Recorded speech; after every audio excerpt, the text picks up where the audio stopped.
Sa patuloy po ng ating balitaan, sinanay po ng Department of Science and Technology or DOST Ilocos Region ang mga batang mag-aaral sa kahandaan sa sakuna sa pagpapatuloy ng paghahanda maghanda for kids program na isinagawa na ginanap sa 3rd Mangindaol Region 1 or Regional Learners Convergence sa may Bolinao, Pangasinan.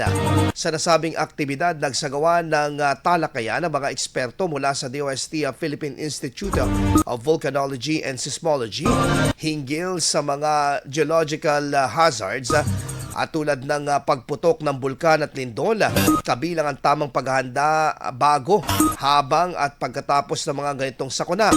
Ipinakilala rin sa mga mag-aaral ang PHIVOLCS Earthquake Intensity Scale bilang gabay sa wastong pag-uulat ng lakas ng lindol.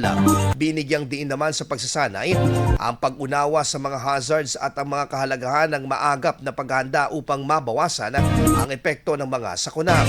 Bahagi ng programa ang pagpapakilala sa mga digital tools ng PHIVOLCS gaya ng Hazard Hunter PH, How Safe is My House, Volcano PH at opisyal na website ng ahensya bilang suporta sa disaster risk reduction sa pamamagitan ng mga talakayan at demonstrasyon na bigyan ng mga mag-aaral mula sa iba't ibang bahagi ng Ilocos Region ng kaalaman at kasanayan na magagamit sa pagpapalakas ng kahandaan at kaligtasan sa mga kanilang mga paaralan at komunidad, katuwang ang DepEd Region 1.